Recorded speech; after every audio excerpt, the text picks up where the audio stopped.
Welcome to our channel. Today Bible verse in Tamil.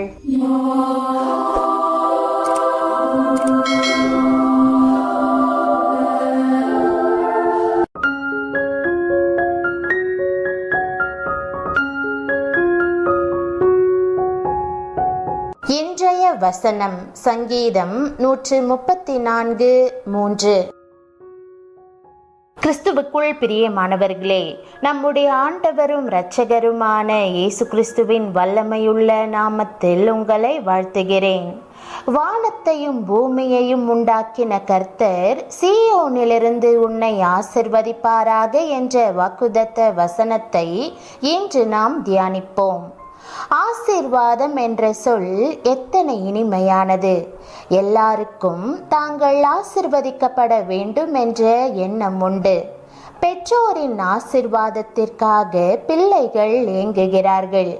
ஆசிரியர்கள், பெரியவர்கள், மேன்மக்களுடைய ஆசிர்வாதத்திற்காக எதிர்பார்க்கிறார்கள். அதே நேரம் கர்த்தருடைய ஊழியக்காரரின் ஆசிர்வாதமும் நமக்கு தேவை. வானத்தையும் பூமியையும் படைத்த நமது தேவன் மிகவும் வல்லமை வாய்ந்தவர். அவர் கரத்தில் எல்லா அதிகாரமும் உள்ளது. அவர் மிகவும் பெரியவர். அவர் ஒப்பற்ற ஞானத்தால் நிறைந்தவர். அவர் வல்லமையுள்ளவராக இருக்க வேண்டும் என்ற நோக்கம் எதற்காக என்று தெரியுமா? அவர் உங்களை ஆசிர்வதிக்க விரும்புவதால் அவர் சர்வ வல்லமையுள்ளவராக இருக்கிறார். ஒரு தகப்பனார் தன் குழந்தைகளை ஆசிர்வதிக்க விரும்பினார். அவர் இவ்வாறு கூறினார்: எனக்கு இந்த வேலை கிடைத்தால், எனக்கு பதவி உயர்வு கிடைத்தால், என் குழந்தைகளை ஆசிர்வதிக்க இன்னும் என் கரம் ஆசிர்வாதமாயிருக்கும். என் குடும்பத்துக்கு ஒரு அழகான வீட்டை கட்டித்தர முடியும். அம்மா சொல்கிறார், எனக்கு மட்டும் அதிக புடவைகள் கிடைத்தால் அதை இந்த ஏழை பெண்ணுக்கு கொடுப்பேன் என்று கூறினார். ஆம், ஒரு மனிதனின் இருதயம் ஆசிர்வதிக்க ஏங்குகிறது. ஆனால் அவர்களுடைய வசதி வாய்ப்புகள் குறைவாகவே உள்ளது. ஆனால் பரலோகத்தில் உள்ள உங்கள் தகப்பன் வானத்தையும் பூமியையும் படைத்த சர்வ வல்லமையுள்ள கர்த்தர். தேவன் கூறுகிறார், நான் உன்னை ஆசிர்வதிப்பேன். என் ஞானம், வல்லமை, அளவீடுகளின்படி நான் உன்னை ஆசிர்வதிப்பேன். என் பிள்ளையே, உனக்காக எல்லாவற்றையும் நான் திட்டமிட்டுள்ளேன். உன்னை ஆசிர்வதிக்கும் வல்லமையும் அளவும் என்னிடம் உள்ளது. தேவனிடம் கூறுங்கள், நான் உம்மை நம்புகிறேன். உம்மில் அடங்கியுள்ள வல்லமையின்படியும் உமது மகத்துவத்தின்படியும் உமது ஆசிர்வாதங்கள் வரட்டும். தேவன் கூறுகிறார், நான் உன்னை ஆசிர்வதிப்பது மட்டுமல்லாமல் உனக்கு உதவுவேன் என்று. சங்கீதம் 46:4-5 கூறுகிறார், ஒரு நதியுண்டு. அதன் நீர்க்கால்கள் தேவனுடைய நகரத்தையும் உன்னதமானவர் வாசம் பண்ணும் பரிசுத்த ஸ்தலத்தையும் சந்தோஷிப்பிக்கும். தேவன் அதன் நடுவில் இருக்கிறார். அது அசையாது. அதிகாலையிலே தேவன் அதற்கு சகாயம் பண்ணுவார். ஏசாயா 41:10, நீ பயப்படாதே, நான் உன்னுடனே இருக்கிறேன். திகையாதே, நான் உன் தேவன். நான் உன்னை பலப்படுத்தி உனக்கு சகாயம் பண்ணுவேன். என் நீதியின் வலது கரத்தினால் உன்னை தாங்குவேன். வானத்தையும் பூமியையும் படைத்த சர்வ வல்லமையுள்ள தேவன் கூறுகிறார், உங்கள் இருதயம் கலங்காதிருப்பதாக. இது இன்று உங்களுக்கான தேவனுடைய ஆசிர்வாதம். ஆசிர்வதிக்கப்படுங்கள். சங்கீதத்தில் பல இடங்களில் சீயோனின் ஆசிர்வாதங்களை குறித்து காணலாம். மேலே சொன்ன வசனத்தை வாசித்து பாருங்கள். அது கர்த்தரால் சீயோனிலிருந்து வருகிற ஆசிர்வாதத்தை குறித்து பேசுகிறது. வானத்தையும் பூமியையும் உண்டாக்கின கர்த்தர் சீயோனிலிருந்து உன்னை ஆசிர்வதிப்பாராக என்று சொல்லி தாவீது ஆசிர்வதிக்கிறார். சங்கீதம் 128:5 வாசித்து பாருங்கள். கர்த்தர் சீயோனிலிருந்து உன்னை ஆசிர்வதிப்பார். நீ ஜீவனுள்ள நாளெல்லாம் எருசலேமின் வாழ்வை காண்பாய் என்று எழுதப்பட்டிருக்கிறது. சீயோனிலிருந்து வரும் உன்னதமான ஆசிர்வாதங்களும் உண்டு. அதே நேரத்தில் இம்மைக்குரிய உலக பிரகாரமான ஆசிர்வாதங்களும் நமக்கு உண்டு. உலக பிரகாரமான ஆசிர்வாதங்களை குறித்து உபாகமம் 28ஆம் அதிகாரம் 1 முதல் 14 வசனங்களில் வாசிக்கலாம்.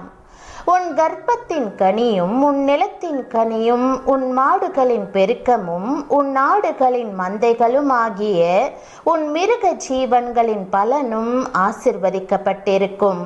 உன் கூடையும் மாப்பிசைக்கிற உன் தொட்டியும் ஆசிர்வதிக்கப்பட்டிருக்கும் என்றெல்லாம் வரிசையாக அந்த ஆசிர்வாதங்களை காண முடியும். அதே நேரத்தில் சீயோனுக்குரிய ஆவிக்குரிய ஆசிர்வாதங்களும் நமக்கு உண்டு. எபேசியர் 1:3 வாசித்து பாருங்கள். நம்முடைய கர்த்தராகிய இயேசு கிறிஸ்துவின் பிதாவாகிய தேவனுக்கு ஸ்தோத்திரம். அவர் கிறிஸ்துவுக்குள் உன்னதங்களிலே ஆவிக்குரிய சகல ஆசிர்வாதத்தினாலும் நம்மை ஆசிர்வதித்திருக்கிறார். ஆம், கிறிஸ்துவுக்குள்ளிருந்து ஆசிர்வதித்திருக்கிற உன்னதமான ஆவிக்குரிய ஆசிர்வாதங்கள் நமக்கு உண்டு. அவை என்ன? முதலாவது, சீயோனிலிருந்து நமக்கு கிடைக்கிற இரட்சிப்பின் சந்தோஷம். இயேசு நம்முடைய பாவங்களை மன்னித்தார், சாபங்களை முறித்தார், தேவனுடைய பிள்ளைகளின் ஐக்கியத்தை தந்தார் என்று உணரும்போது அது நமக்கு பெரிய ஆசிர்வாதமாய் இருக்கிறது. பாதாளத்தின் வல்லமையிலிருந்து வெளிப்பட்டு பரலோக பாதையில் செல்லுகிறோம் என்கிற உணர்வு எத்தனை பெரிய ஆசிர்வாதம். இரண்டாவதாக, சீயோனின் ஆசிர்வாதங்களில் பரிசுத்த ஆவியின் அபிஷேகம் மிக முக்கியமானது.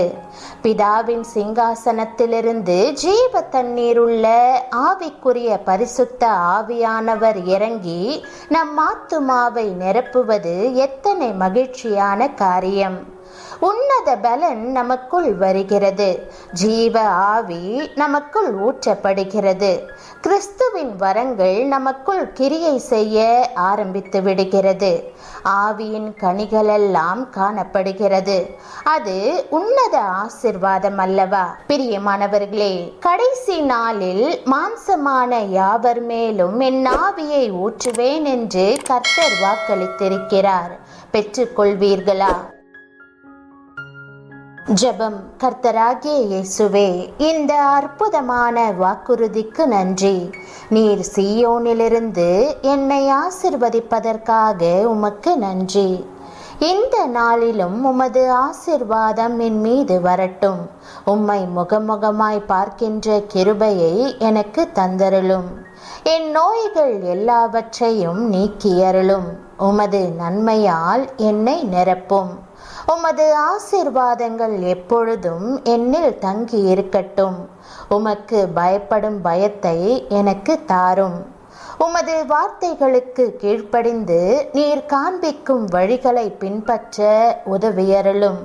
என் வாழ்நாள் முழுவதும் உமது ஆசிர்வாதங்களை நான் அனுபவித்து மற்றவர்களுக்கும் ஆசிர்வாதமாயிருக்க கிருபை செய்தருளும். உமது சித்தத்தை செய்வதற்கும் உமது வல்லமையை சார்ந்திருப்பதற்கும் நீர் எனக்கு உதவி செய்து என்னை பலப்படுத்துவீர் என்று நான் நம்புகிறேன்.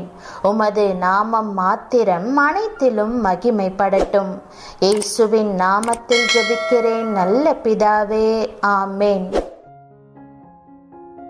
தேவனுடைய நாமம் மகிமைப்படுவதாக. ஆமென்.